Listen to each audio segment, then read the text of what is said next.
Dicas de pronúncia em inglês. Bom, pessoal, o vídeo de hoje eu quero falar um pouquinho com vocês acerca de padrões de pronúncia que a gente tem no inglês. Para isso, eu separei alguns grupos diferentes de palavra, cada grupo vai seguir um padrão diferente. Eu já tô com o meu computador aqui, então caso eu esteja olhando para cá, é porque tem muitos exemplos para mostrar para vocês hoje e eu resolvi trazer a minha colinha, tá legal? Bom, a gente vai começar a falar, pessoal, do grupo de palavras que a gente vai ter uma consoante com uma pronúncia seca no final. Esse nome de consoante com pronúncia seca foi eu mesma que dei, tá legal? Então, a nível de curiosidade, caso vocês queiram procurar isso depois, vocês não vão achar essa nomenclatura, porque essa nomenclatura foi eu mesma que dei. Mas bom, do que se trata isso aqui, pessoal? Todas essas palavras que eu tô deixando aí para vocês, elas vão ter uma pronúncia seca no final. O que isso significa? Significa que a gente, por influência do nosso português, tende a pronunciar essas palavras como se elas terminassem com uma vogal, mas na verdade essas palavras terminam com uma consoante e a gente vai realmente pronunciar como se terminasse nessa consoante, porque é isso que vai acontecer. Então não é incomum a gente ver uma palavra como essa e a gente querer pronunciar book, mas na verdade aqui a gente deveria pronunciar book, ou seja, pronúncia seca, como eu falei para vocês anteriormente.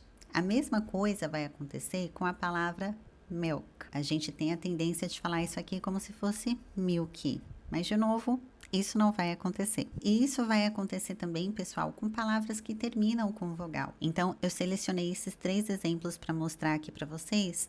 O make, like e take, a gente pode ter outros exemplos também, tá legal? Nesse caso aqui, as palavras estão terminando com i, ou seja, o nosso e, mas aqui a gente vai pronunciar como se fosse um som seco, como nos outros exemplos que eu dei para vocês. Então, a gente não vai falar make, a gente vai falar make, como se não houvesse o e. A mesma coisa vai acontecer com o verbo like, e a mesma coisa vai acontecer com o verbo take. Então, esse é o primeiro grupo de palavras que a gente tem aqui. Então, muitas vezes, quando vocês verem que a palavra termina com uma consoante, a gente não vai adicionar uma vogal quando a gente for pronunciar essas palavras. Muito pelo contrário, até mesmo as palavras que às vezes terminam sim com uma vogal, como é o caso dos 3 verbos que eu dei para vocês anteriormente, a gente vai pronunciar como se essa vogal não existisse. O segundo grupo de palavras, pessoal, são palavras que terminam com o nosso famoso ing ou ing em português. Essas palavras, pessoal, independentemente da função gramatical daquela palavra, pode ser um verbo, pode ser um adjetivo, pode ser um substantivo, não importa. Toda vez que vocês verem esse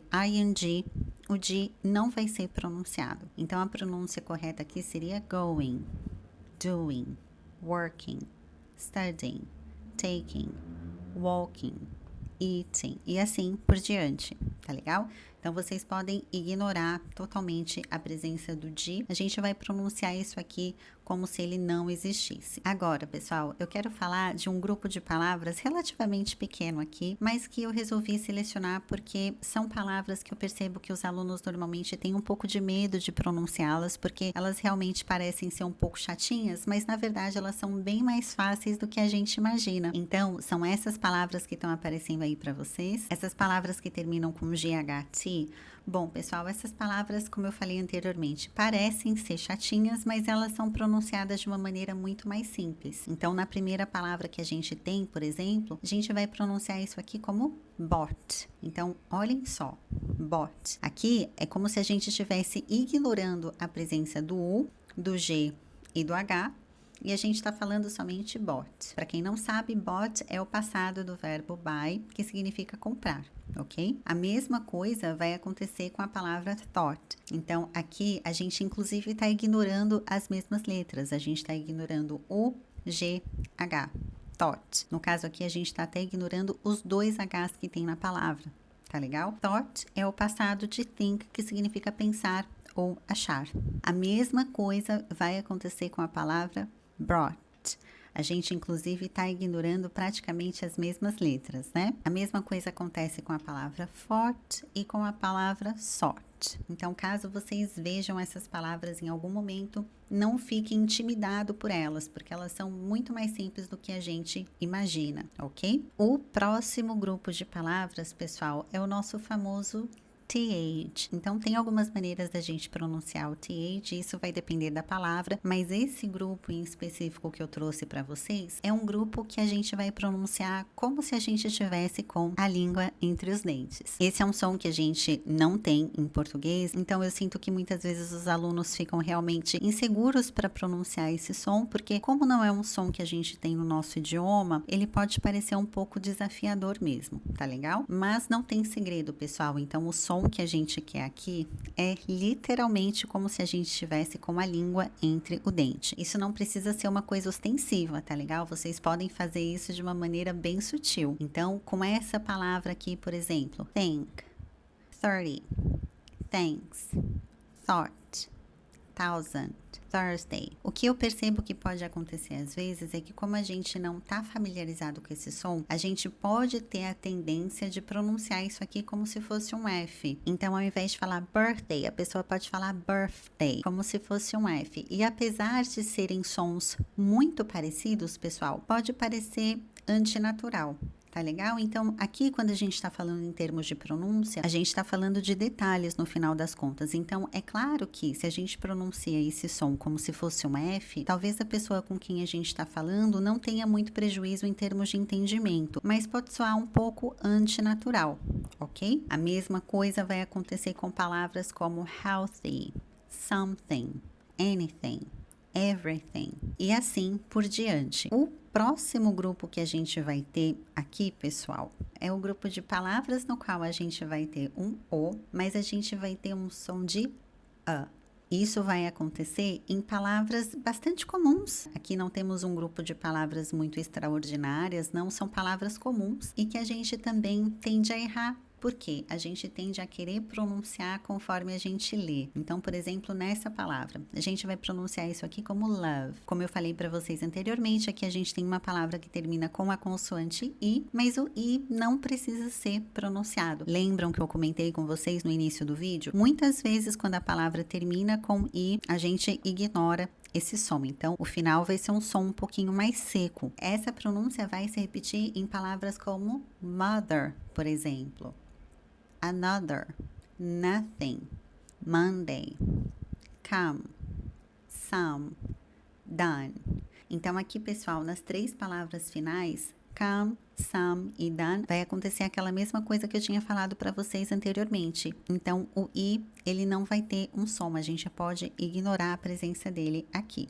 Tá legal? Bom, agora eu vou mostrar para vocês grupos diferentes de palavras, pessoal, no qual a gente vai ignorar letras. Isso meio que já aconteceu ao longo do vídeo com outras palavras, mas eu achei relevante também trazer outros grupos. Então, agora a gente vai falar do Silent K. Toda vez, pessoal, que vocês verem palavras que iniciam com KN, provavelmente o K vai ser mudo. Isso vai acontecer na palavra no, por exemplo.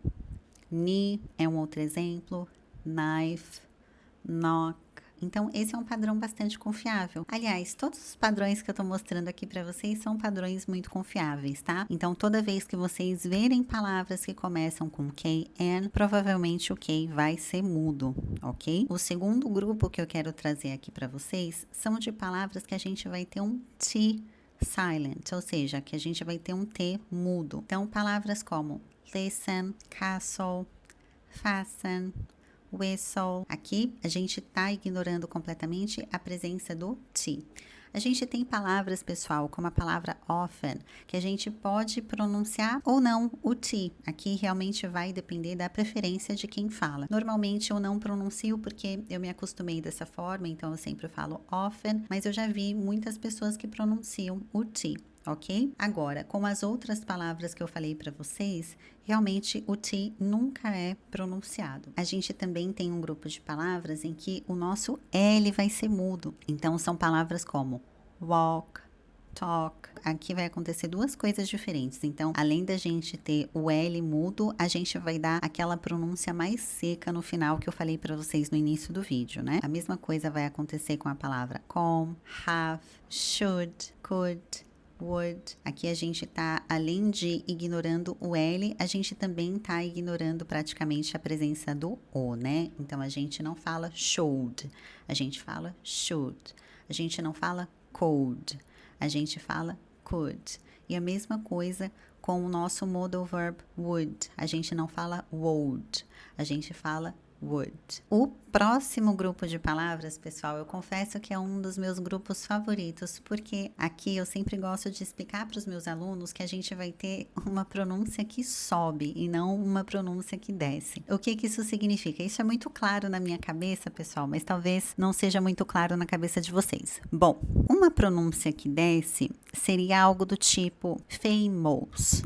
Isso aqui é uma pronúncia que desce. A gente não quer isso. Quando a gente pronuncia palavras com esse padrão de O, U, S no final, a gente quer uma pronúncia que sobe. É quase como se a gente pronunciasse essas palavras sorrindo. Então, aqui a gente quer uma pronúncia de famous. A mesma coisa vai acontecer com todas as palavras que têm esse padrão. Então, nervous, dangerous, curious, serious, obvious. A nossa tendência aqui é sempre falar essas palavras como se a pronúncia descesse, mas a gente vai fazer o oposto, tá legal? Então, é realmente como se a gente tivesse um A com aquele acentozinho que parece uma cobrinha que eu esqueci o nome, tá legal? Então, delicious, previous, anxious e assim por diante, tá legal? O próximo grupo de palavras que a gente tem, pessoal, vai ter uma explicação muito parecida com o grupo anterior que eu mostrei para vocês. Então, aqui a gente vai ter um padrão de uma pronúncia que sobe. O que isso significa? Significa que a gente não vai pronunciar essa palavra como se ela fosse information. A gente vai pronunciar isso aqui como se a pronúncia fosse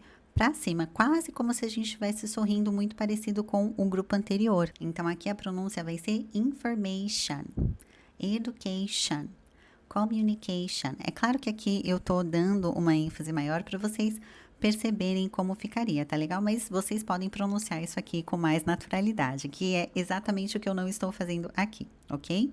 Então, question, decision, action, attention, invitation, pronunciation, television, decision, conclusion e assim por diante. E no caso de palavras como permission, expression, a gente vai ter dois S's. Bom, independentemente do caso da gente ter dois S's ou da gente ter um T, isso aqui, como vocês puderam perceber, a gente está pronunciando como se fosse um CH.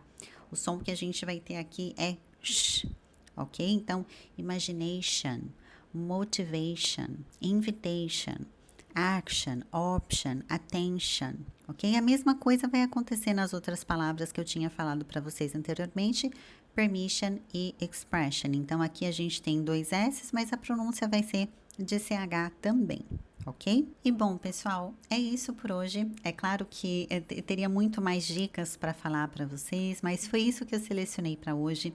Eu espero que vocês tenham gostado. Caso vocês tenham gostado, eu peço que vocês deixem um like aqui embaixo. Caso vocês queiram conhecer um pouco mais do meu trabalho, eu vou deixar um link aqui embaixo, no qual vocês têm acesso aos meus cursos de inglês, a informações, tem acesso a algumas aulas gratuitas também, porém são aulas, pessoal, que só estão disponíveis para quem se inscrever. Então, folks, thank you very much for your attention and appreciation, and see you again next video.